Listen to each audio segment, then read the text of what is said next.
Galatians chapter 2 verse 21. I am crucified with Christ. However, it is no longer I who live, but Christ lives in me. March ಮಾಸದಲ್ಲಿ ಪ್ರವೇಶಿಸಿ ಇವತ್ತು ದೇವರ ಕೃಪೆಯನ್ನು ಅನುಭವಿಸುವಂತ ಎಲ್ಲ ದೇವಜನರಿಗೆ ಕ್ರಿಸ್ತನ ನಾಮದಲ್ಲಿ ನನ್ನ ಪ್ರೀತಿಯ ವಂದನೆ. ನಮ್ಮನ್ನು ಬಿಟ್ಟು ಜನವರಿ ಹೋಗಿದೆ, ಫೆಬ್ರವರಿಯೂ ಹೋಗಿದೆ. ಇವತ್ತು ನಾವೆಲ್ಲರೂ ಮಾರ್ಚ್ ಮಾಸಕ್ಕೆ ಪ್ರವೇಶಿಸುವಾಗ ಆತನ ಕೃಪೆಯನ್ನು, ಆತನ ಆಶೀರ್ವಾದವನ್ನು, ಆತನ ಮಹಿಮೆಯನ್ನು ನಮ್ಮೊಂದಿಗೆ ಹೋಗೋದಕ್ಕೆ, ನಮ್ಮೊಂದಿಗೆ ಬರೋದಕ್ಕೆ ಪ್ರಾರ್ಥಿಸೋಣ. ಪ್ರಾರ್ಥನೆಯಿಂದ ಪ್ರಾರಂಭಿಸೋಣ ಎಂಬ ಈ ಪ್ರೋಗ್ರಾಂಗೆ ಎಲ್ಲರನ್ನೂ ಸ್ವಾಗತಿಸ್ತಾ ಇದ್ದೀನಿ.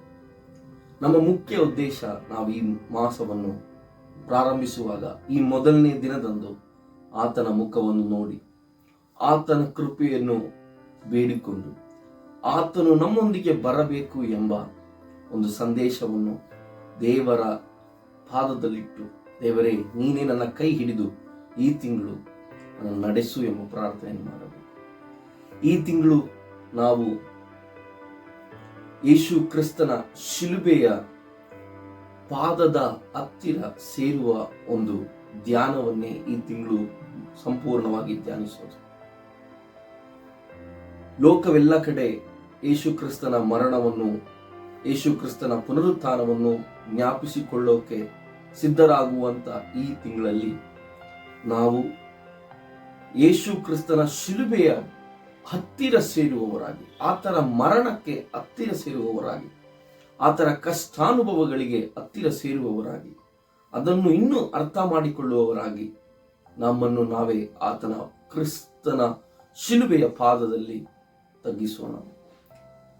ಅದಕ್ಕೆ ಆಸ್ಪದವಾಗಿ ಒಂದು ವಾಕ್ಯವನ್ನು ಓದೋದಕ್ಕೆ ನಾನು ಬಯಸುತ್ತೇನೆ. ಗಲಾತಿದವರಿಗೆ ಬರೆದ ಪತ್ರಿಕೆ 2ನೇ ಅಧ್ಯಾಯದ 21ನೇ ವಾಕ್ಯ. ಕ್ರಿಸ್ತನೊಂದಿಗೆ ಶಿಲುಬೆಗೆ ಹಾಕಿಸಿಕೊಂಡವನಾಗಿದ್ದೇನೆ, ಆದಾಗ್ಯೂ ನಾನು ಜೀವಿಸುತ್ತೇನೆ, ಇನ್ನು ಜೀವಿಸುವುದು ನಾನಲ್ಲ, ಕ್ರಿಸ್ತನು ನನ್ನಲ್ಲಿ ಜೀವಿಸುತ್ತಾನೆ. ಮಾರ್ಚ್ ಮಾಸದಲ್ಲಿ ಶಿಲುಬೆಯ ಕುರಿತಾಗಿ ಧ್ಯಾನಿಸುವುದಕ್ಕೆ ಹೋಗ್ತೇನೆ. ಆತನ ಕಷ್ಟಾನುಭವಗಳನ್ನು, ಆತನ ಶಿಲುಬೆಯ ಮರಣವನ್ನು, ಆತನ ತ್ಯಾಗವನ್ನು ನಾವು ಧ್ಯಾನಿಸಿ ನಮ್ಮ ಜೀವಿತದಲ್ಲಿ ಹೇಗೆ ಅದನ್ನು ನಾವು ಕಾರ್ಯರೂಪವಾಗಬೇಕು ಎಂಬುದನ್ನು ಧ್ಯಾನಿಸೋದಕ್ಕೆ ಹೋಗ್ತೇವೆ. ಈ ಮಾರ್ಚ್ ತಿಂಗಳು ನಮಗೆ ಆಶೀರ್ವಾದಕರವಾಗಿರಲಿ ಎಂಬ ಪ್ರಾರ್ಥನೆಯನ್ನು ಮಾಡಿ ದೇವರ ಪಾದದಲ್ಲಿ ನಾವು ಕಾದಿರೋಣ. ಎಲ್ಲರನ್ನು ಕಣ್ಣುಗಳನ್ನು ಮುಚ್ಚಿ ಪ್ರಾರ್ಥಿಸೋಣ.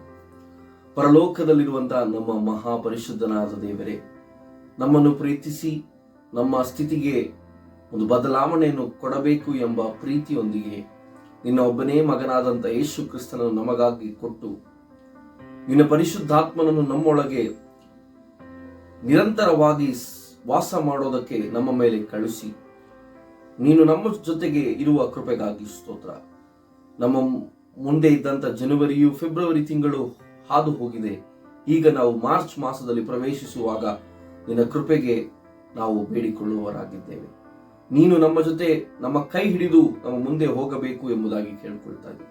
ಈ ತಿಂಗಳಲ್ಲಿ ಯೇಸು ಕ್ರಿಸ್ತನ ಮರಣವನ್ನು, ಆ ತ್ಯಾಗ ಮರಣವನ್ನು ಧ್ಯಾನಿಸುವಾಗ ನಮ್ಮ ಜೀವಿತದಲ್ಲಿ ಅದ್ಭುತಗಳು, ಅತಿಶಯಗಳು, ಮಹತ್ ಕಾರ್ಯಗಳನ್ನು ನೋಡೋದಕ್ಕೆ ಸಹಾಯ ಮಾಡಿ. ಈ ತಿಂಗಳಲ್ಲಿ ನಾವು ನಂಬಿಕೆಯಿಂದ ಮುಂದಕ್ಕೆ ಹೋಗೋದಕ್ಕೆ ಸಹಾಯ ಮಾಡಿ. ಹಣವಿಲ್ಲದಿರುವವರಿಗೆ, ಕಷ್ಟದಲ್ಲಿರುವವರಿಗೆ, ರೋಗದಲ್ಲಿರುವವರಿಗೆ, ಪ್ರಯಾಸದಲ್ಲಿರುವವರಿಗೆ, ಮರಣ ಭೀತಿಯನ್ನು ಅನುಭವಿಸುವ ಜನರಿಗೆ ನೀನೇ ಬಿಡುಗಡೆಯಾಗಿ ಅವರ ಜೀವಿತದಲ್ಲಿ ತೋರಿಸು. ನೀನೇ ಅದ್ಭುತಗಳನ್ನು ಮಾಡು. ನೀನೇ ಅವರ ಜೀವಿತದಲ್ಲಿ ಈ ತಿಂಗಳಲ್ಲಿ ಒಂದು ಬಿಡುಗಡೆಯನ್ನು ದಯಪಾಲಿಸು. ಈ ತಿಂಗಳು ಶಿಲುಬೆಯಿಂದ ನಾವು ಹೊಂದಂತ ಸಕಲ ಆಶೀರ್ವಾದಗಳನ್ನು ಹೊಂದಿಕೊಳ್ಳೋದಕ್ಕೆ ದೇವರು ಸಹಾಯ ಮಾಡಿ. ಈ ಮಾರ್ಚ್ ತಿಂಗಳು ನಮ್ಮ ಜೀವಿತದಲ್ಲಿ ಒಂದು ದೊಡ್ಡ ಆಶೀರ್ವಾದವಾಗಿ ಮಾರ್ಪಡೋದಕ್ಕೆ ನಿಮ್ಮ ಪಾದವನ್ನು ನಾವು ಬೇಡಿಕೊಳ್ಳುವವರಾಗಿದ್ದೇವೆ.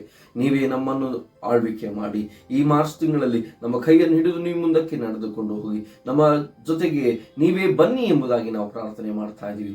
ಈ ತಿಂಗಳಲ್ಲೂ ನಾವು ಆತ್ಮೀಕವಾಗಿ ಹೆಚ್ಚಾಗೋದಕ್ಕೆ, ವಾಕ್ಯದ ಜ್ಞಾನದಲ್ಲಿ ಇನ್ನೂ ಬೆಳೆಯೋದಕ್ಕೆ, ಪರಿಶುದ್ಧರಾಗಿ ಜೀವಿಸೋದಕ್ಕೆ ನಮ್ಮನ್ನು ಸಹಾಯ ಮಾಡಿ. ನಮ್ಮನ್ನು ಸಂಪೂರ್ಣವಾಗಿ ನಿಮ್ಮ ಪಾದ ತಗ್ಗಿಸ್ತಾ ಇದ್ದೀವಿ. ನಮ್ಮ ಪ್ರಾರ್ಥನೆ ಪರಲೋಕ ಕೇಳಿದಕ್ಕಾಗಿ ಸ್ತೋತ್ರ. ಸಕಲ ಮಹಿಮೆ ನಿಮ್ಮೊಬ್ಬರಿಗೆ ಸಲ್ಲಿಸ್ತಾ ಇದ್ದೀವಿ ಯೇಸುವಿನ ನಾಮದಲ್ಲಿ ತಂದೆ, ಆಮೇನ್.